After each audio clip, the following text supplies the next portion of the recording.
El trastorno psicótico agudo también se encuentra dentro de la tabla de enfermedades profesionales del Decreto 1477 de 2014, en la cual se determinan los siguientes factores de riesgo ocupacional: gestión organizacional, características de la organización de trabajo, características del grupo social de trabajo, condiciones de la tarea, carga física, condiciones del medio ambiente de trabajo, interfase persona-tarea y jornada de trabajo. Trabajadores de cualquier actividad económica u ocupación pueden verse afectados por este trastorno. En el Manual Diagnóstico y Estadístico de los Trastornos Mentales, o DSM-5, se le llama trastorno psicótico breve al estado durante el cual la persona experimenta una serie de síntomas psicóticos como alucinaciones, delirios o pensamientos y habla desorganizada, entre muchos otros. No obstante, a diferencia de otros trastornos psicóticos, el trastorno psicótico breve aparece de forma repentina e imprevista en personas presuntamente sanas. La duración de este episodio es muy breve, pudiendo perdurar entre un día y un mes a lo sumo. Asimismo, una vez concluido, la persona puede reponerse por completo y sin la necesidad de que este incidente se vuelva a repetir. Los criterios diagnósticos establecidos en el DSM-5 son los siguientes. Criterio A. Presencia de uno o más de los síntomas siguientes, en donde al menos uno de ellos ha de ser 1, 2 o 3. 1. Delirios. 2. Alucinaciones. 3. Discurso desorganizado. 4. Comportamiento muy desorganizado o catatónico. Criterio B. La duración de un episodio del trastorno es al menos de un día, pero menos de un mes, con retorno final total al grado de funcionamiento previo a la enfermedad.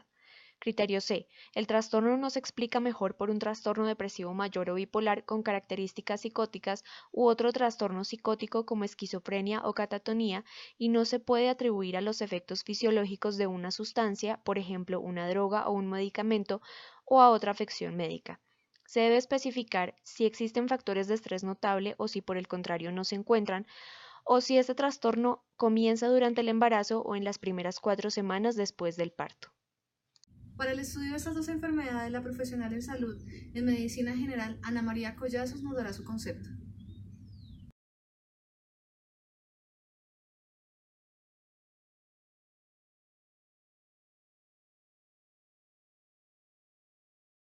Hablar del trastornos del sueño es importante primero entender en general como la fisiología a grandes rasgos de lo que es esto. El ser humano cuenta con algo que se llama los ciclos circadianos. Estos ciclos hacen referencia como a esa organización que hay de los periodos entre vigilia y sueño, que incluso también se relacionan con factores externos como son el día, la lluvia, el trabajo, cosas que pueden afectar nuestro ciclo normal.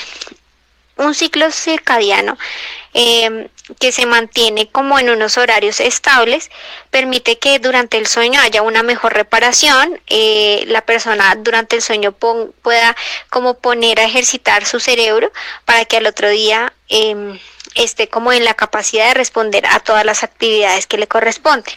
Sin embargo, cuando este ciclo se daña o ya sea por trastornos digamos que estén relacionados a trastornos depresivos, de ansiedad, por la edad o que sea ya por un trabajo, digamos que el ciclo circadiano se va a ver afectado y se va a presentar lo que conocemos como trastornos del sueño. Entonces, en el sueño decimos que hay dos grandes grupos que se llama el sueño REM y no REM. Eso hace referencia a los movimientos oculares. Entonces, el sueño REM es un periodo en donde está como más activo el cuerpo, como que está entrando en esa fase de sueño. Hay aumento de la presión arterial, aumento de la frecuencia cardíaca, y donde en el no REM, pues ya digamos que es como una calma, o como que va descendiendo todo. Durante el periodo, o sea, estos ciclos tienden a durar 90 minutos y lo ideal es que, digamos, uno dure 2 a 3 ciclos, 3 a 4 ciclos, perdón, en la noche, que se cumpla el REM y no REM. Cuando uno se despierta a mitad de alguno de estos ciclos, también puede favorecer a que haya alguna alteración en los ciclos circadianos.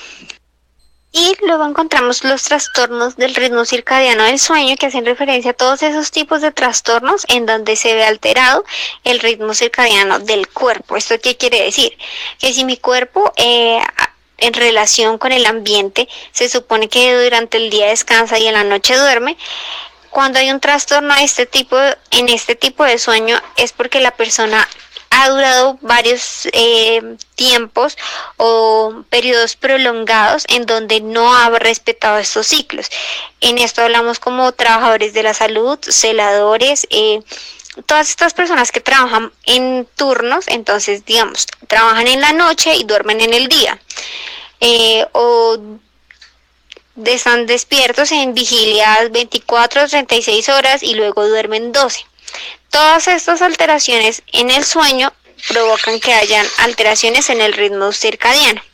Otro ejemplo muy común y que digamos que es muy conocido es lo del jet lag, que hace referencia a cuando una persona viaja de una zona horaria a otra y pues digamos que sufre ese cambio de horario que tiende digamos como que a dormir a las horas que estaba acostumbrado, mientras que el otro lado es de día.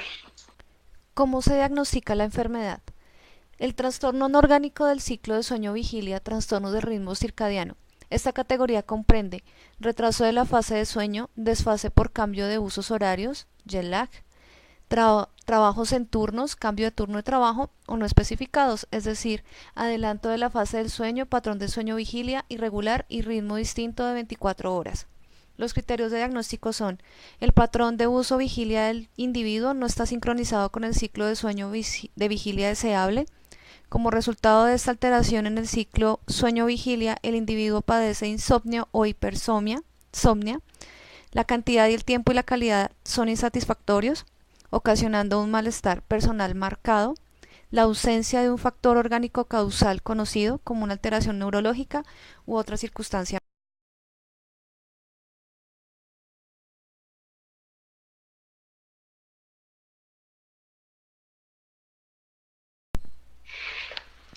El trastorno de estrés postraumático hace referencia al desarrollo de síntomas específicos después de la exposición a uno o más eventos traumáticos.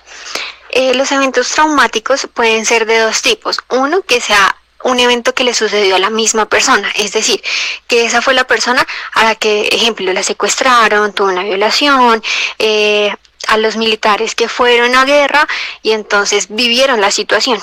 Pero también se puede presentar estrés postraumático a personas que son cercanas a esas o estuvieron cercanas a esos sucesos aunque no estén involucrados. Dentro de los síntomas que pueden desarrollar es que la persona después de dicho evento va a presentar con recuerdos de angustia, va a tener sueños que le recuerden aquel momento, entonces es lo que llamamos los terrores nocturnos, en donde la persona revive todo el tiempo, digamos, como esa sensación de estar viviendo ese momento de estrés. Entonces, en caso de las personas que han ido a la guerra, pues en los sueños sienten que vuelven a vivir en ese ambiente de tiroteos, de escondites, de todo esto. También pueden cursar con relaciones disociativas, o sea, como que por momentos se desconectan de su misma realidad, y dentro de esos podemos encontrar alteraciones del comportamiento y síndromes disociativos, que esto involucra varias cosas. Dentro de los síntomas disociativos podemos encontrar dos, que es la despersonalización y la desrealización. La despersonalización hace referencia a cuando una persona va a sentir tiene una experiencia que es constante o recurrente, en donde la persona se siente como un observador externo del propio suceso. Es decir, es como si yo me viera a mí misma en un entorno, aunque yo siga en mi cuerpo. Y la desrealización hace referencia a que la persona se desconecta de esa realidad. Entonces, en su mundo ve como si las cosas fueran como un sueño, como que lo que ve es irreal, distante, distorsionado.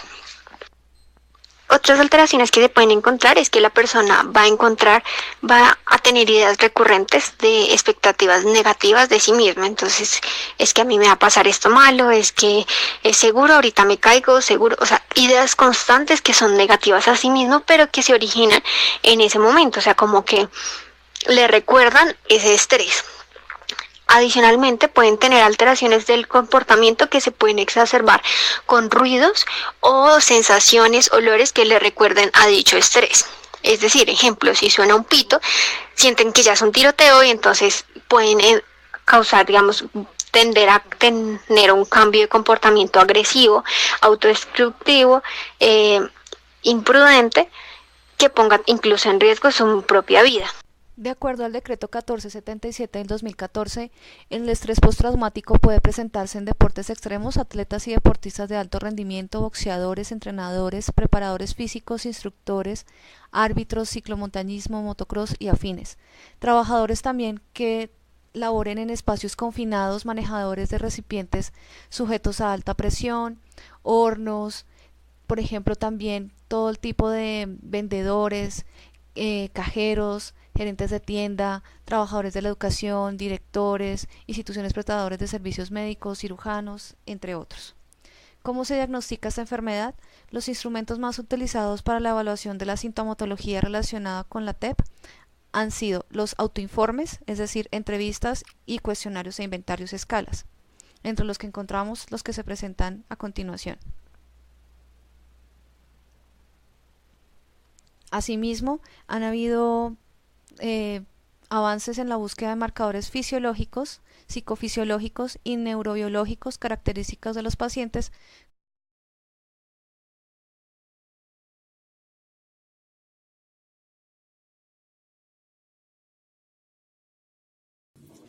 El síndrome de agotamiento profesional, más conocido como burnout, es el estado de agotamiento físico, emocional y mental que afecta a las personas involucradas en situaciones emocionalmente demandantes durante un tiempo prolongado.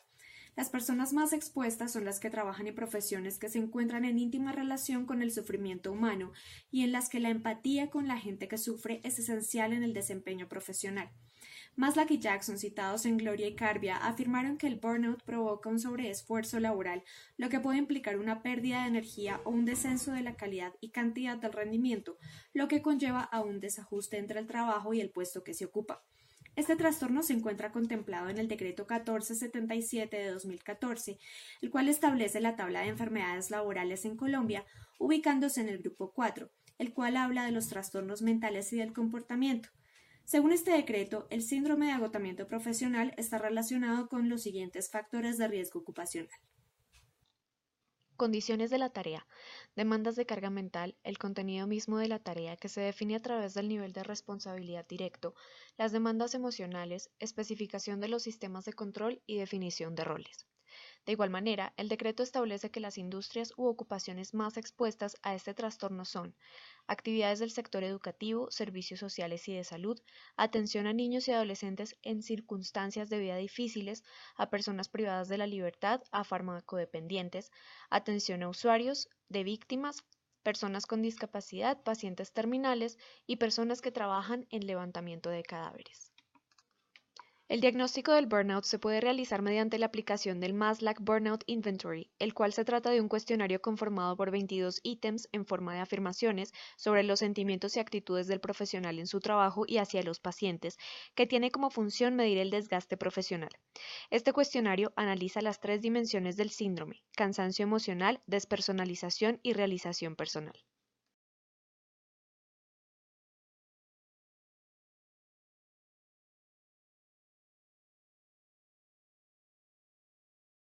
A diferencia de muchas afecciones médicas de orden físico, los trastornos psicológicos o comportamentales no necesariamente pueden ser tratados e intervenidos mediante un procedimiento sencillo o medicamentos que sanen a la persona.